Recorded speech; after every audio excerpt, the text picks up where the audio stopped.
Moses killing somebody. Moses was probably a strong guy. Or because he was a king's palace, nobody was challenging him. And if he beats you, he beats you. You can, fight back. Because he's a king. He has a king's crown on his neck, and he killed one Egyptian. So when it becomes a problem that people will talk and it's going to be revealed to the king and all that, Moses had to run from Egypt and settle somewhere where he found wives, children, he met some other group of people somewhere there. And if you read the story of Moses very carefully,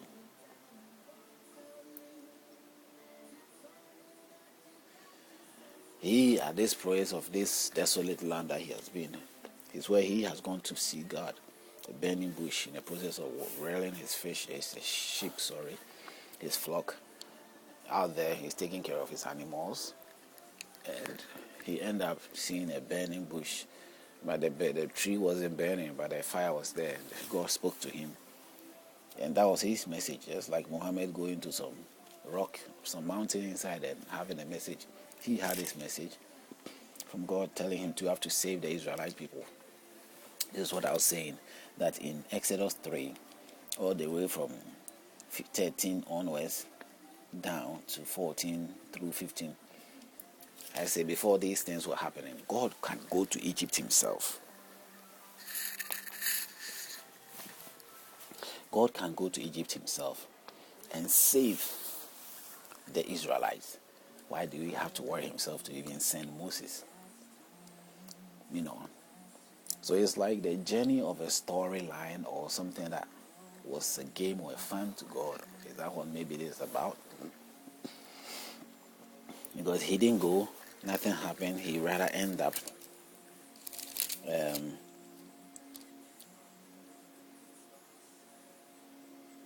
and a spirit now present himself. I'm the God of your fathers, quietly somewhere in a land somewhere he was, outside of people. He met him somewhere in the desert somewhere, and the spirit was speaking to him alone, telling him all that.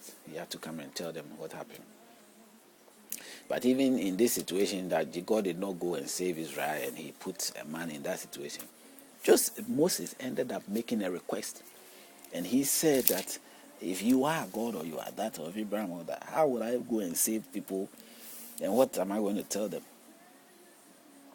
That Abraham, the God of Abraham, Isaac, has sent me, has spoken to me to come to you. Yes, he will say that also. But what is the hard evidence, proof that I have to prove to them, for them to know that God really sent me? Moses have to make such a request. And it's like, even though he considered it as the name forever, his name is Abraham, Isaac, Jacob, that is his name forever. You think about it.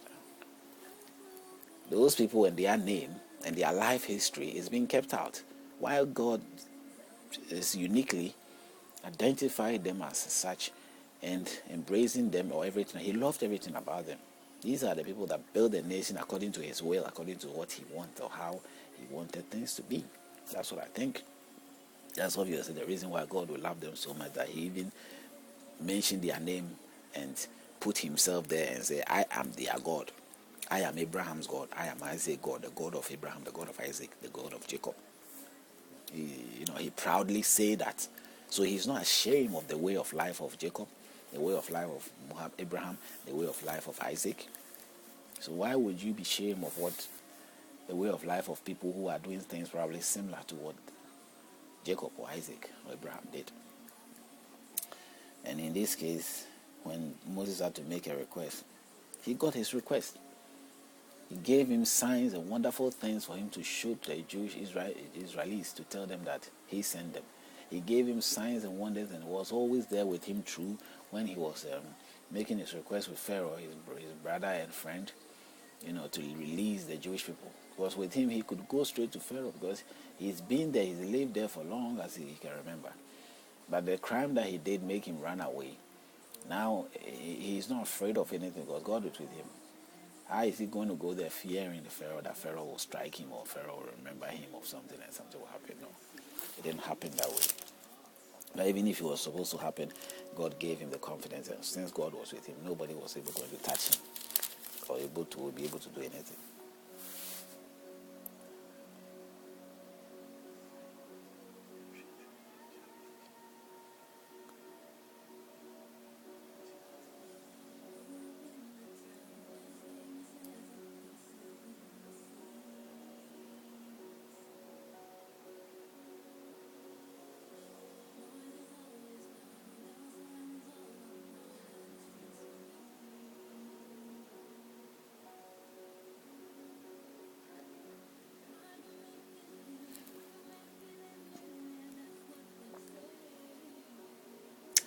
Now, Moses has gone through all these things, and he has made his point. He has made his demands before even God was sending him.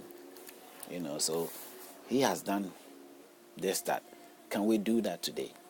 If you claim the Holy Spirit touches you, or the Holy Spirit is with you, or God is with you, or you've seen God, or you've seen Jesus, did you make your request? Were you able to fulfill and satisfy your doubts? Were you able to fulfill, I have no doubts, I believe, okay, fine.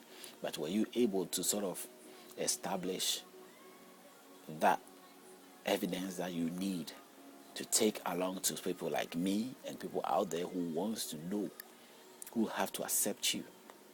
Or you are going with just the words and say to them, blessed are those who have not seen but yet believe it. Everybody can do that and win so many hearts if that's what people are supposed to listen and believe, because of the Bible or because of what the Islamic book.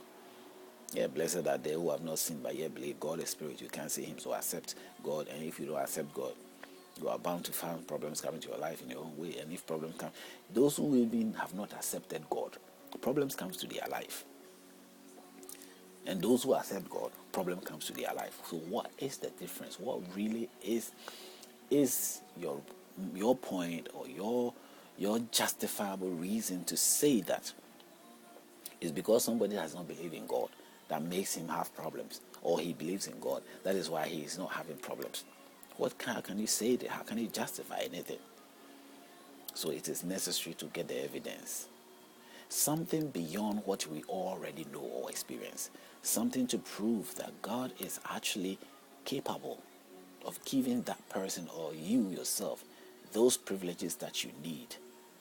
I mean, is he capable? He can be more than capable, because that is what the God you are presenting. He is omnipotent, he's omniscient, his power is beyond all things, he's a provider. Everything we see before us is actually under his provision, including ourselves. So what can't you ask that he can't give it to you? But if you ask and you ask amiss and you are not getting, as the New Testament revealed to us, I mean, obviously you're not asking right, or somehow you're not doing the right thing. So you're not considered to have. But even if that's the case, let's remember, God is blessing wicked people who don't even believe in him. He gives them rain, he gives them basic things of life, and even more than that, he gives them riches. Some become very successful. Allow them to become rich. If he's not giving them, he is allowing them to become. What's the difference whether he allows them or he gives it to them? And you in that situation who claim to believe, but slightly because you are not doing certain things, he will then focus on so much and say that, hey, since you are not doing it doesn't matter that you claim you believe in all that. I'm going to strike you. I'm going to deny you of your wishes. God should overlook at so many things and realize that you are somehow following him and accepting him more than that person who don't even believe at all. And yet if he's blessing that person and he's sort of limiting you of your blessing, then you ask yourself, how fair is that? How can that be just? But that is the situation. But maybe that is not even what things are. That is not how God works, or that is not what it is. Well, I think that it's our interpretation and our own inventive story that is deceiving us to sort of conclude what God is and what God is not. But if we are to look into the storyline as we are doing our critical, you see that there is a fault here of the line of the faith that we have. Is that are describing things wrongly, or we are not doing things the right way? So we have to look into these things and find out.